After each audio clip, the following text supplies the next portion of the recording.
Hyderabad city police ఈ drunk and driving పైన చాలా ఉక్కుపాదం మోపుతుంది.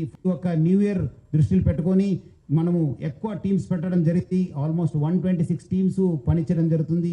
ప్రతిరోజు కూడా ఆల్మోస్ట్ నెక్స్ట్ 2026 ఫస్ట్ వీక్ దాకా కూడా మనం ఈ యొక్క టీమ్స్ని పనిచేయడం జరుగుతుంది.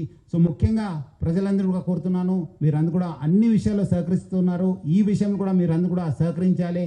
ఎవరు కూడా డ్రింక్ అండ్ డ్రైవ్ చేయవద్దు. మీరందరూ కూడా తాగి బండి నడిపితే చాలా అంటే చాలా స్ట్రింజెంట్ యాక్షన్ తీసుకోవడం జరుగుతుంది. సంవత్సరాన్ని మీ యొక్క ఫ్యామిలీస్ ఫ్రెండ్స్ మధ్యలో మీరు చేసుకోవాలి, కానీ 4 గోడల మధ్యలో చేసుకోవద్దని చెప్పి మరి కోరుతున్నాను. మెమొరబుల్ మిజరబుల్గా చేసుకోవద్దని చెప్పి నేను మరి కోరుతున్నాను.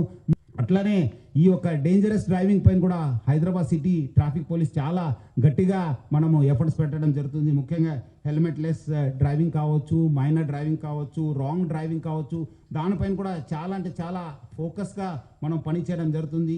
మనం కూడా ఈ ట్రిపుల్ రైడింగ్ కావచ్చు, మన మొబైల్ ఫోన్ యూసేజ్ కావచ్చు, రాంగ్ సైడ్ డ్రైవింగ్ పైన చాలా మనము గట్టిగా ఎఫర్ట్స్ పెట్టడం జరుగుతుంది.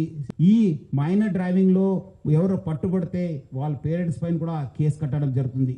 మీరేదో వాళ్ళు అడుగుతున్నారు, మాకు ఇబ్బంది పెడుతున్నారంటే వాళ్ళకి ఏదో జాయ్ఫుల్ రైడ్ కోసం మీరు కీ ఇస్తే మీరు కూడా లోపల వెళ్ళాల్సి వస్తుంది, మీ పైన కూడా కేసు వస్తుంది. సో ఎవరు కూడా పేరెంట్స్ ముఖ్యంగా పిల్లలకి చేతికి కీ ఇవ్వద్దు. డ్రైవింగ్ లైసెన్స్ వచ్చిన తర్వాతనే మీరు వెహికల్ ఇవ్వాలని చెప్పి కోరుతున్నాను.